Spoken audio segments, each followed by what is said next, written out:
Lecture du livre de Ellen G. White, intitulé L'histoire de la rédemption. Chapitre 39. Le ministère de Pierre. Ce chapitre est basé sur Acte 9, verset 32, ainsi que Acte 11, verset 18. Au cours de son ministère, l'apôtre Pierre rendit visite aux croyants de Lydda. Là, il guérit Énée, qui était cloué au lit depuis 8 ans par une paralysie. Pierre lui dit : « Énée, Jésus-Christ te guérit. Lève-toi et fais ton lit. » Aussitôt Énée se leva. Tous les habitants de Lydda et de la plaine de Saron le virent et se convertirent au Seigneur. Acte 9, versets 34 et 35. Près de Lydda se trouvait Joppé, où mourut Tabitha, appelée en grec Dorcas. Cette femme avait été un fidèle disciple de Jésus-Christ, et sa vie avait été marquée par des œuvres de charité et de bonté envers les pauvres et les affligés, et par son zèle pour la cause de la vérité. Sa mort avait été une grande perte, car l'Église naissante pouvait difficilement se passer de ses loyaux services. Quand les croyants entendirent parler des merveilleuses guérisons que Pierre avait accomplies à Lydda, ils souhaitèrent vivement que l'apôtre vienne à Joppé. Des messagers lui furent donc envoyés pour le prier de s'y rendre. Pierre partit tout de suite avec eux. Lorsqu'il fut arrivé, on le conduisit dans la chambre située en haut de la maison. Toutes les veuves s'approchèrent de lui en pleurant. Elles lui montrèrent les chemises et les manteaux que Dorcas avait faits quand elle vivait encore. Acte 9, 39. L'apôtre demanda que les amis qui pleuraient et se lamentaient sortent de la chambre. Puis, il se mit à genoux et adressa au Seigneur une fervente prière pour qu'il redonne la vie et la santé au corps inanimé de Dorcas. Il se tourna vers le corps et dit : « Tabitha, lève-toi. » Elle ouvrit les yeux, et quand elle vit Pierre, elle s'assit. Pierre lui prit la main et l'aida à se lever. Il appela ensuite les croyants et les veuves et la leur présenta vivante. Acte 9, versets 40 et 41. Ce grand miracle qui consista à rendre la vie à une femme morte fut le moyen grâce auquel de nombreuses personnes de la ville de Joppé embrassèrent la foi en Jésus. La conversion d'un officier romain. Il y avait à Césarée un homme appelé Corneille, qui était capitaine dans un bataillon romain dit bataillon italien. Cet homme était pieux, et avec toute sa famille, il participait au culte rendu à Dieu. Acte 10, versets 1 et 2. Bien que Corneille fût romain, il avait appris à connaître le vrai Dieu et avait renoncé à l'idolâtrie. Il obéissait à la volonté de Dieu et l'adorait d'un cœur sincère. Il ne s'était pas rallié aux Juifs, mais il connaissait la loi morale et s'y conformait. Il n'avait pas été circoncis et ne pratiquait pas les sacrifices rituels. À cause de cela, les Juifs le considéraient comme impur. Néanmoins, il apportait son soutien à la religion juive par des dons généreux, et il était connu au près et au loin pour ses œuvres de charité et de bienfaisance. Par sa vie exemplaire, il jouissait d'une bonne réputation parmi les Juifs et les gentils. Bien que croyant aux prophéties, et bien qu'attendant le Messie promis, Corneille ne comprenait pas pleinement la foi en Christ.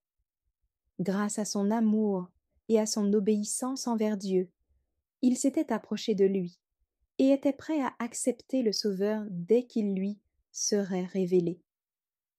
Seuls ceux qui rejettent la lumière sont condamnés. Cet officier appartenait à une famille de l'aristocratie romaine et occupait une position élevée qui comportait de grandes responsabilités. Mais cette position sociale n'avait nullement altéré la noblesse de son caractère. Une bonté et une grandeur d'âme authentique avaient fait de lui un homme d'une haute valeur morale.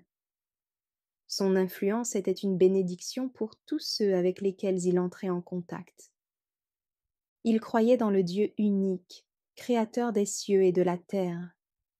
Il le vénérait, reconnaissait son autorité et lui demandait de le diriger dans tous les domaines de sa vie.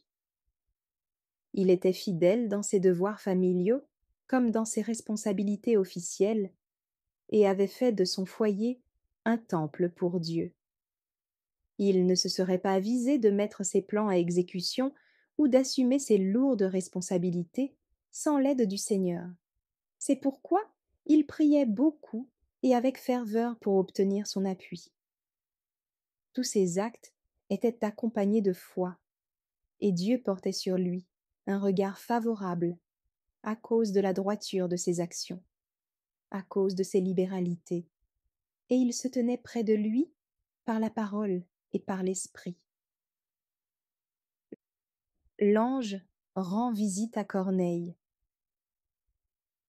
Tandis que Corneille était en prière, Dieu lui envoya un messager céleste qui l'appela par son nom.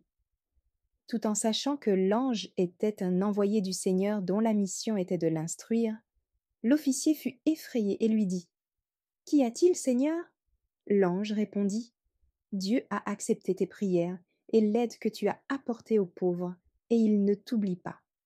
Maintenant donc, envoie des hommes à Joppé pour en faire venir un certain Simon, surnommé Pierre.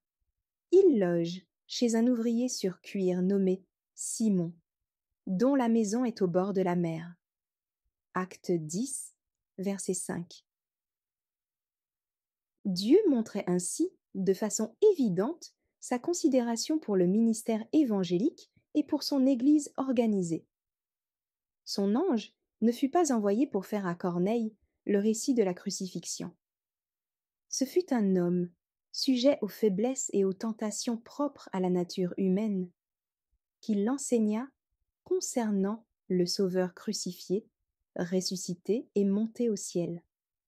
Le messager céleste fut envoyé dans le but précis de mettre Corneille en rapport avec le ministre de Dieu, qui devait lui apprendre comment lui-même et sa famille pouvaient être sauvés.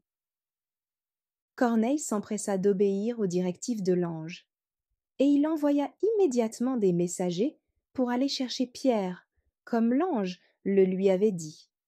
La précision de ces directives, qui indiquaient jusqu'au métier de l'homme chez qui Pierre logeait, montre que la Providence connaît tous les détails de la vie des humains. Dieu est au courant de ce que font chaque jour l'humble travailleur et le monarque sur son trône. Il connaît l'avarice, la cruauté, les fautes secrètes, l'égoïsme des hommes, aussi bien que leurs bonnes actions, leur charité, leur générosité et leur bonté. Rien n'est caché à ses yeux. La vision de Pierre.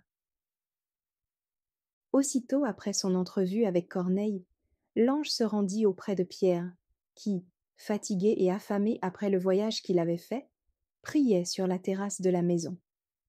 Pendant qu'il priait, il eut une vision. Il vit le ciel ouvert et quelque chose qui en descendait, une sorte de grande nappe tenue aux quatre coins qui s'abaissait à terre. Et dedans, il y avait toutes sortes d'animaux à quatre pattes et de reptiles, et toutes sortes d'oiseaux.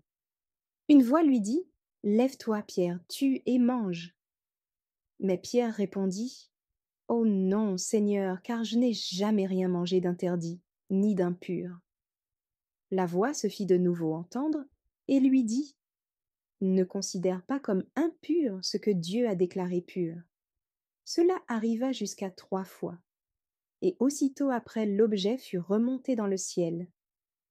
Acte 10, versets 11 à 16. Nous voyons ici la mise en œuvre du plan de Dieu, par lequel sa volonté s'accomplit sur la terre comme elle l'est au ciel. Pierre n'avait pas encore annoncé l'Évangile aux gentils. Un grand nombre d'entre eux avaient prêté une oreille attentive aux vérités qu'il avait enseignées. Mais le mur de séparation, qui avait été renversé grâce à la mort du Christ, existait encore dans l'esprit des apôtres, qui considéraient que les gentils n'avaient pas accès aux privilèges de l'Évangile. Les Juifs d'origine grecque helléniste avaient approuvé l'œuvre des apôtres, et un grand nombre d'entre eux avaient donné leur adhésion à cette œuvre en embrassant la foi de Jésus. Cependant, la conversion de Corneille devait être la première conversion importante parmi les païens.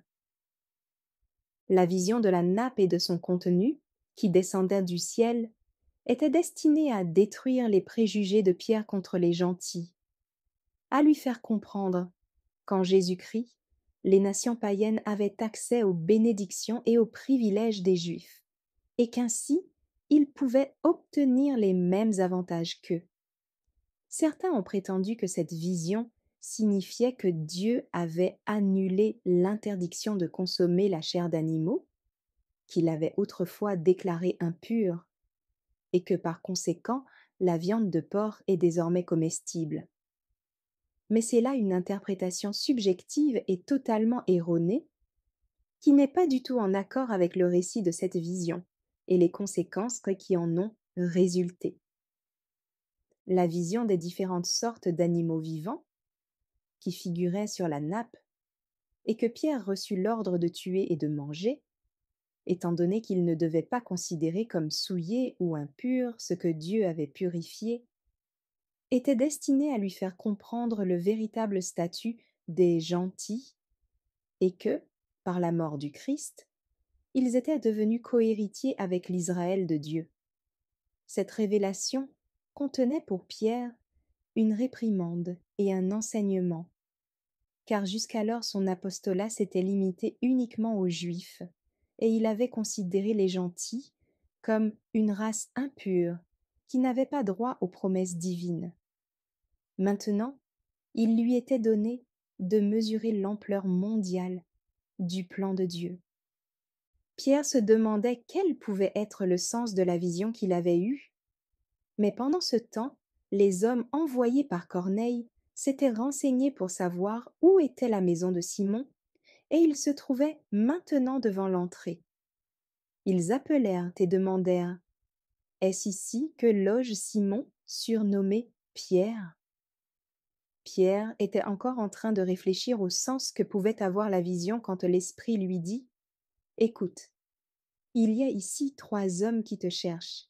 Lève-toi, descends et pars avec eux sans hésiter, car c'est moi qui les ai envoyés. » Acte 10, versets 17 à 20.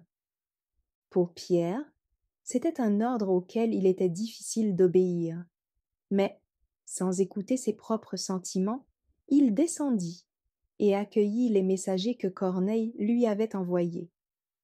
Ceux-ci firent part à l'apôtre de l'étrange mission qui leur avait été confiée, et conformément aux directives que le Seigneur venait de lui donner, il décida de partir avec eux le lendemain. Il les reçut très cordialement ce soir-là, et au matin du jour suivant, il partit avec eux pour Césarée, accompagné de 6 de ses frères, qui seraient témoins de tout ce que Pierre dirait ou ferait parmi les gentils, car il savait qu'on lui demanderait des comptes pour avoir eu un comportement en opposition aussi flagrante avec la foi et les enseignements juifs. Ils arrivèrent à destination 2 jours plus tard, et c'est alors que Corneille eut l'heureux privilège d'ouvrir sa porte à un ministre de l'Évangile, qui, selon ce que Dieu lui avait promis, lui enseignerait, ainsi qu'aux siens, comment il pouvait être sauvé. Pendant que les messagers étaient partis pour accomplir leur mission, l'officier romain avait averti le plus grand nombre possible de personnes de sa parenté, afin qu'elles puissent, comme lui, être instruites dans la vérité. Lorsque Pierre arriva, il trouva donc une assistance nombreuse, prête à l'écouter avec avidité. Pierre chez Corneille. Quand Pierre entra dans la maison de Corneille, celui-ci ne le salua pas comme on saluait un visiteur ordinaire, mais comme un personnage envoyé de Dieu et honoré du ciel. En Orient, on a coutume de se prosterner devant un prince ou devant d'autres dignitaires de haut rang. De même, les enfants s'inclinent devant leurs parents en signe de déférence pour les responsabilités qu'ils assument. Débordant de respect pour l'apôtre, qui était un envoyé de Dieu, Corneille tomba donc à ses pieds pour l'adorer. Saisi d'horreur devant un tel acte, Pierre le releva en lui disant « Lève-toi, car je ne suis qu'un homme, moi aussi. » Acte 10, verset 26. Puis l'apôtre se mit à converser avec lui familièrement, afin de dissiper chez Corneille le sentiment de crainte et de profond respect qu'il lui témoignait. Si Pierre avait été investi de l'autorité et de la position élevée que l'Église catholique romaine lui attribue, il aurait approuvé l'attitude de Corneille au lieu de s'y opposer. Les soi-disant successeurs de Pierre exigent que les rois et les empereurs se prosternent à leurs pieds. Pierre, quant à lui, affirmait qu'il n'était qu'un homme faillible, autrement dit, sujet à l'erreur. Pierre expliqua à Corneille et à ceux qui étaient rassemblés dans sa maison les coutumes juives, à savoir qu'il était interdit aux Juifs de se mêler aux gentils et que de telles relations entraînaient une souillure rituelle. Bien que la loi de Dieu n'ait pas interdit de telles relations, la tradition des hommes en avait fait une obligation. Il leur dit « Vous savez qu'un Juif n'est pas autorisé par sa religion à fréquenter un étranger ou à entrer dans sa maison. Mais Dieu m'a montré que je ne devais considérer personne comme impur ou indigne d'être fréquenté. C'est pourquoi, quand vous m'avez appelé, je suis venu sans faire d'objection. J'aimerais donc savoir pourquoi vous m'avez fait venir. » Acte 10, versets 28 et 29. Sur ce, Corneille raconta la vision qu'il avait eue et rapporta les paroles de l'ange qui lui était apparu. Il conclut en disant « J'ai immédiatement envoyé des gens te chercher, et tu as bien voulu venir. Maintenant, nous sommes tous ici devant Dieu pour écouter tout ce que le Seigneur t'a chargé de dire. » Pierre prit alors la parole et dit « Maintenant, je comprends vraiment que Dieu n'agit pas différemment selon les personnes. Tout homme, de n'importe quelle nationalité, qui le respecte et fait ce qui est juste, lui, est agréable. » Acte 10, versets 33 à 35. Bien que Dieu ait favorisé les Juifs plus que toute autre nation, s'ils rejetaient la lumière et ne vivaient pas en harmonie avec leur profession de foi, ils n'étaient pas plus estimés à ses yeux que les autres peuples. Parmi les gentils, le Seigneur jetait un regard favorable sur ceux qui, comme Corneille, craignaient Dieu et pratiquaient la justice selon la lumière qu'ils avaient reçue. Le Très-Haut acceptait leur service sincère. Mais sans la connaissance du Christ, la foi et la justice de Corneille ne pouvaient être parfaites. C'est pourquoi Dieu lui révéla cette lumière et cette connaissance en vue d'un meilleur développement de son caractère empreint de justice. Nombreux sont ceux qui repoussent la lumière que la divine providence leur envoie et, pour justifier leur attitude, ils s'appuient sur la parole que Pierre adressa à Corneille et à ses amis. Tout homme, de n'importe quelle nationalité, qui le respecte et fait ce qui est juste, lui, est agréable. D'après eux, peu importe ce que l'on croit, pourvu que l'on pratique le bien. Mais de telles personnes se trompent. La foi doit aller de pair avec les œuvres. Les humains doivent marcher d'après la lumière qu'ils ont reçue. Si le Seigneur les met en contact avec ceux de ses serviteurs qui ont connaissance d'une vérité nouvelle fondée sur la parole de Dieu, ils doivent accepter cette vérité nouvelle avec joie. La vérité ne cesse de progresser et de grandir. Par ailleurs, ceux qui prétendent que leur foi seule suffira à les sauver s'appuient sur une corde de sable, car la foi ne peut être fortifiée et rendue parfaite que par les œuvres. le Saint-Esprit accordé aux gentils. S'adressant à cet auditoire attentif, Pierre annonça le Christ, sa vie, son ministère, ses miracles, la trahison dont il avait été l'objet, sa crucifixion, sa résurrection, son ascension et l'œuvre qu'il accomplit dans le ciel en sa qualité de représentant et d'avocat des humains, pour plaider la cause des pécheurs. Tandis que l'apôtre parlait, son cœur brûlait d'ardeur pour la vérité, que l'Esprit de Dieu lui permettait de présenter à l'assistance. Ses auditeurs étaient conquis par la doctrine qu'ils entendaient, car leur cœur avait été préparé à recevoir la vérité. Le sermon de Pierre fut interrompu par l'effusion du Saint-Esprit telle qu'elle se manifesta le jour de la Pentecôte. Les chrétiens d'origine juive qui étaient venus avec Pierre furent très étonnés de ce que le Saint-Esprit donné par Dieu se répande aussi sur des hommes non juifs. En effet, ils les entendaient parler en des langues inconnues et louer la grandeur de Dieu. Pierre dit alors: pourrait-on empêcher ces hommes d'être baptisés avec de l'eau, maintenant qu'ils ont reçu le Saint-Esprit aussi bien que nous? Et il ordonna de les baptiser au nom de Jésus-Christ. Ils lui demandèrent alors de rester quelques jours avec eux. Acte 10, versets 45 à 48. L'effusion du Saint-Esprit sur les gentils n'était pas un équivalent du baptême. Lors de la conversion, les étapes requises sont toujours la foi, la repentance et le baptême. Ainsi, il y a unité dans l'Église, car elle professe un seul Seigneur, une seule foi, un seul baptême. Les différents tempéraments sont modifiés par la grâce sanctifiante, et les mêmes principes distinctifs gouvernent la vie de tous.